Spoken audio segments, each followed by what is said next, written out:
Bloomberg Audio Studios. Podcasts, radio, news. You're listening to Bloomberg Businessweek with Cheryl Massar and Tim Stenovec on Bloomberg Radio.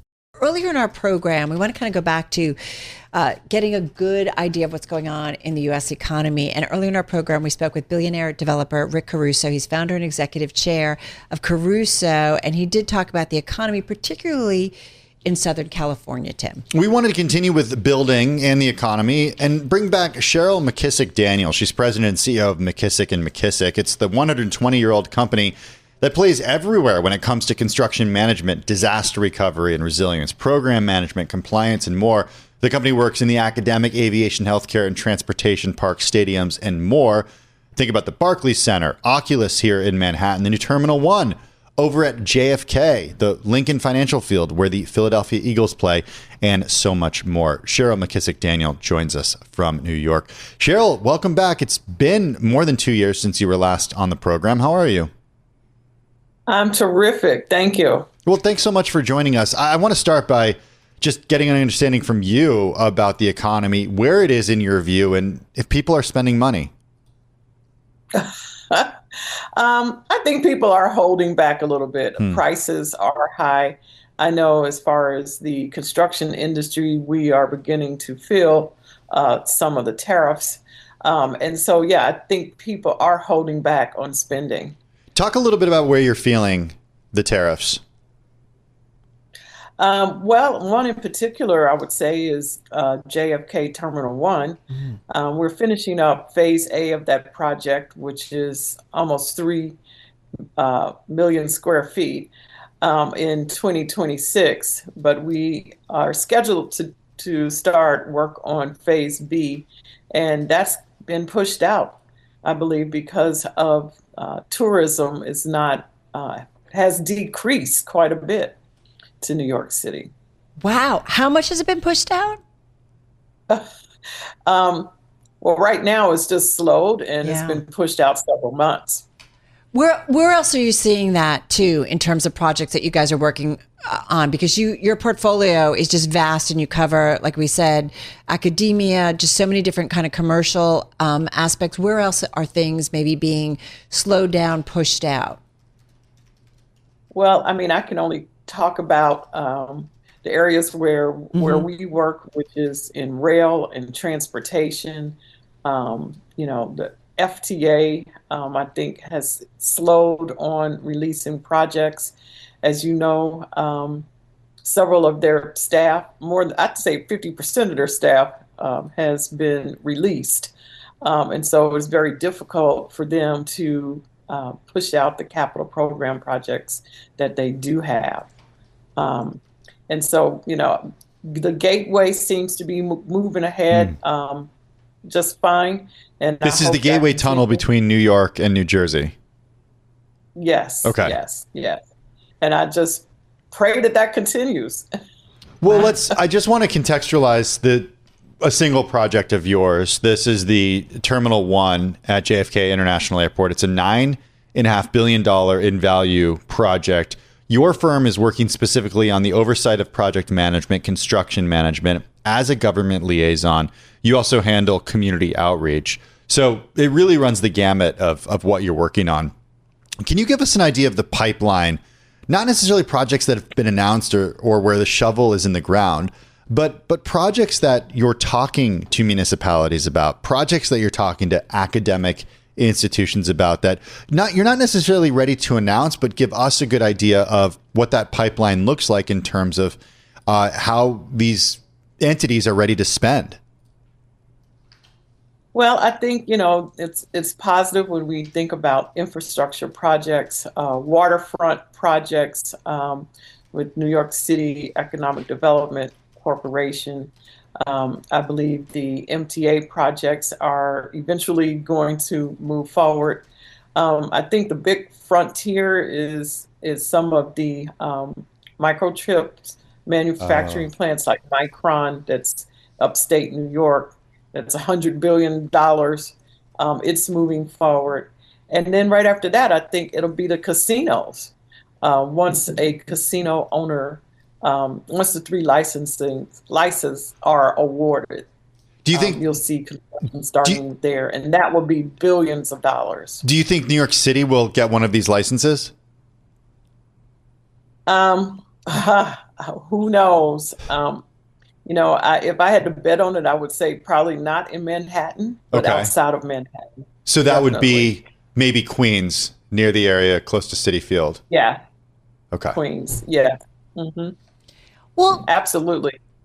Cheryl, talk to us about the environment. And, as you mentioned about what's going on in terms of various government officials or departments that, where folks have been let go. And so what that is doing to different projects, the political environment, the federal political environment,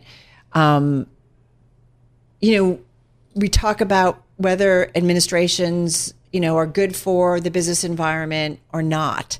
And we do have folks who come on and say that this is an administration that's going to cut back some of the regulatory issues and make it easier, better. Is it not making it better, easier for what you do?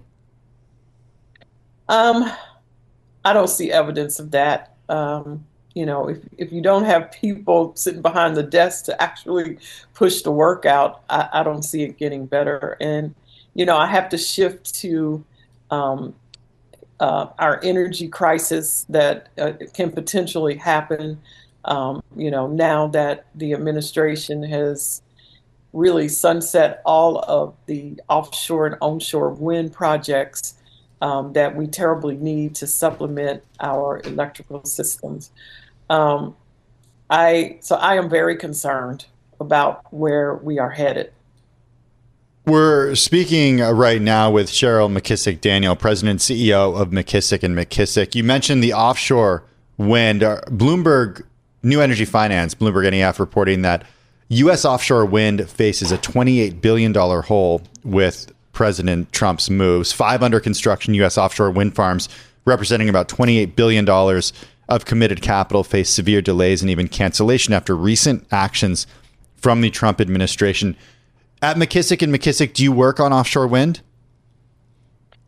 We do not work on offshore wind, but I am a board of advisor for National Grid.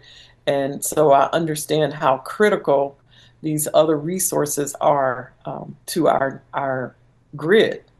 There's a high demand for electricity. Buildings that are being constructed now are 100% electric. We have the EV cars. We have the data centers. And so electricity is critical for us. And I believe, we're counting on these wind farms as another strong resource to help us supply the electricity we need. You sound, Cheryl, pretty negative.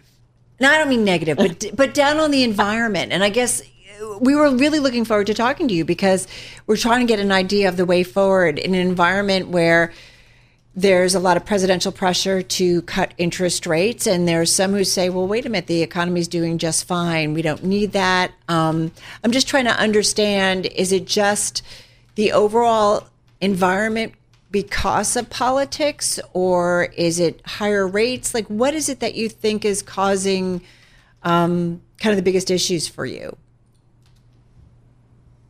I think it's politics. Well, do you feel targeted? Can I ask you, as the owner, a minority owner of a business?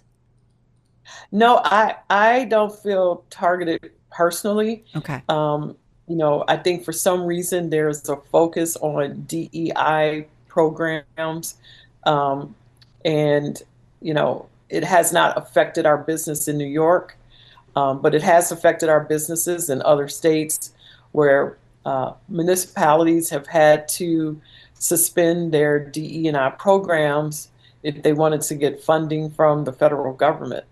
And so that is somewhat of a concern. I hope that we continue to be isolated from that in New York. I don't know how much longer that will last.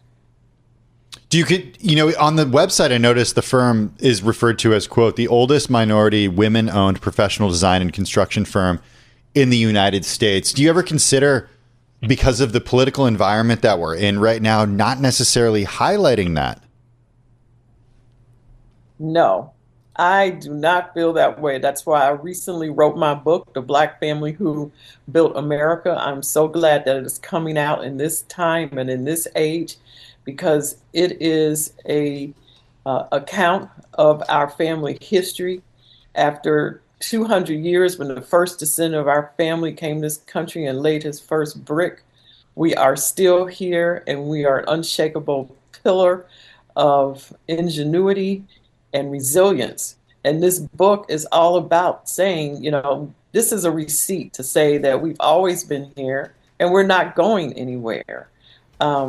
Black excellence may have been ignored, but that doesn't mean it's not here. Cheryl, you got to come back and join us. It's great to have you back here. Cheryl McKissack Daniel. The new book is called The Black Family Who Built America, The McKissacks, 2 Centuries of Daring Pioneers. It was out last month. Cheryl McKissack Daniel, President and CEO of McKissack McKissack.